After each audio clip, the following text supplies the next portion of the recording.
네, 제가 지금 직장 생활을 하면서 파타임으로 로스쿨을 다니고 있어요. 그 로스쿨에서 이제 인권에 대한 강의를 듣는데 캄보디아에 대해서 우연히 알게 되었어요. 그래서 거기서 알게 된 내용이 캄보디아는 그러니까 전에 이제 공산당 탄압에 있었을 때 그 제노사이드가 있었어요. 그 대학살이 있어서 많은 사람들이 죽게 되었는데 어린 아이들을 이렇게 사고 파는 일이 빈번하다고 듣게 되어서 이제 좀 더 공부를 하게 되었어요. 그래서 여러 가지 이제 논문도 찾아서 읽어보고 또 Nefarious라는 다큐멘터리를 보면서 세상에 이런 것도 있구나 하고 이제 학문적으로 접하게 되었는데 올해 4월 달에 저희 그 로스쿨 교수님이 이렇게 너가 캄보디아에 한번 다녀오고 싶으면 연결을 해줄 테니까 가서 직접 눈으로 보겠니 하고 물어보시더라고요. 그래서 이런 좋은 기회인 것 같아서 이제 다녀올 이제 결심을 하게 되었어요. 제가 총 16일 있었는데요. 이제 처음에는 프놈펜, 거기가 캄보디아 수도예요. 거기서 한 열흘 정도 있었었고, 시엠 립이라는 캄보디아에서 두 번째로 큰 도시에 한 5일 정도 있었어요. 제가 이제 학문적으로 캄보디아를 접했을 때는 가도 되는 것인가 라는 의문이 많았어요. 너무 위험하다는 말만 듣고 또 어린아이들이 이제 길거리에서 이제 사고 파는 일이 많다고 얘기를 듣고 또 이렇게 핸드폰을 이렇게 스마트폰을 들고 있으면 이렇게 손으로 낚아채 간다고 그러더라고요. 그 처음에 가선 정말 돈도 그러고 핸드폰도 그러고 다 이렇게 그 몸에다가 차고 다녔었어요. 근데 거기 가서 막상 지내보니까 거기도 사람 사는 곳이고 또 거기 현지인들이요. 이게 동양 정서가 저도 있기 때문에 통하는 부분이 있더라고요. 그래서 이제 제가 가지고 갔던 생각과 돌아올 때 생각은 많이 변화가 있었어요. 그 바뀌어진 생각이 어떤? 처음에 갈 때는 이런 생각을 했죠. 거기 가면 제가 이제 못 사는 판자촌에서 일을 했어요. 보통 아침 8시 시작해서 밤 12시까지 일을 하는데 이 아이들이 판자촌에 살면서 엄마 아빠가 힘드니까 이제 외국인이나 현지인이 와서 이제 돈을 주면은 아이들을 사고 파는 거래가 부모님을 통해서 이루어지는 일이 있어요. 그래서 저는 이제 갈 때는 캄보디아는 전체가 다 이럴 거라는 생각을 하고 갔어요. 그러니까 거기에 있는 모든 아이들은 이런 아픔을 가지고 있을 거다. 그러니까 내가 가서 도와줘야지. 내가 가서 그 사람들을 치유해줘야지. 그래서 갈 때 제가 하는 기도가 하나님 제가 거기 가서 단 한 아이의 마음이라도 좀 위로를 해주고 올게 해주세요라는 기도를 하고 갔어요. 그래서 이제 처음에는 제가 Red Light District에 있었어요. 이제 거기가 이제 술집들이 있고 이제 여자들이 밤에 나와서 이제는 남자 손님들을 이렇게 부르고 하는 곳에 거기에 딱 방을 잡아서 있었는데 너무 무섭더라고요. 저는 캄보디아 모두가 다 그런 줄 알았어요.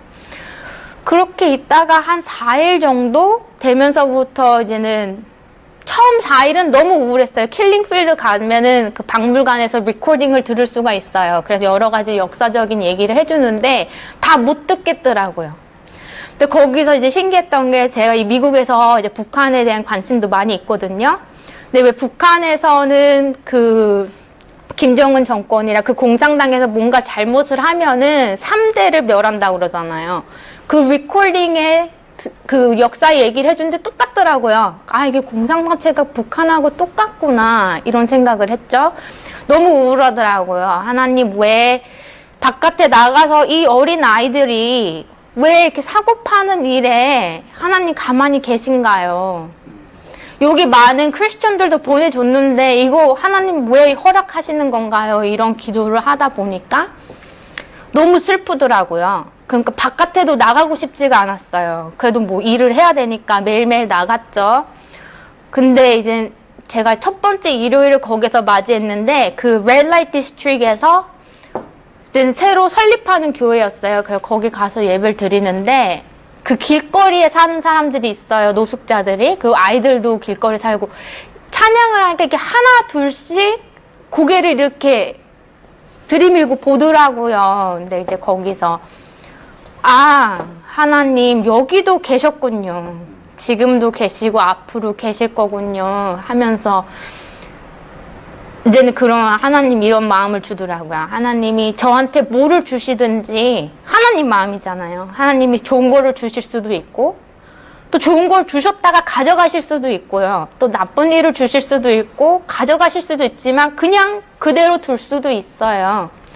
그래서 하나님이 여기에도 계시군요. 이 사람들도 하나님의 자녀군요 라는 마음이 들면서 이제는 사람들을 보는 시선이 바뀌게 되었어요.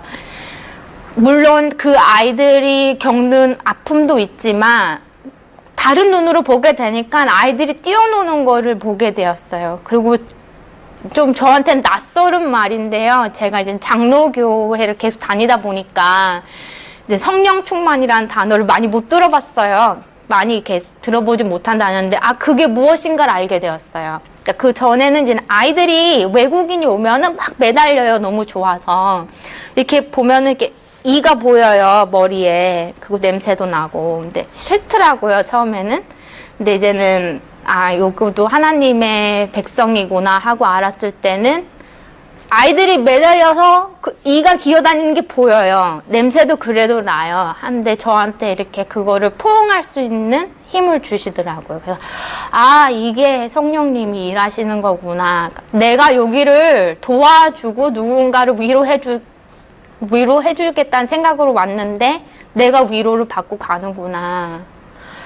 이제 그거를 알고 난 다음서부터는 거기 시간이 너무 즐거웠어요. 똑같은 판자촌을 다니고 똑같은 그런 red light district을 다녀도 저의 마음이 달라지더라고요.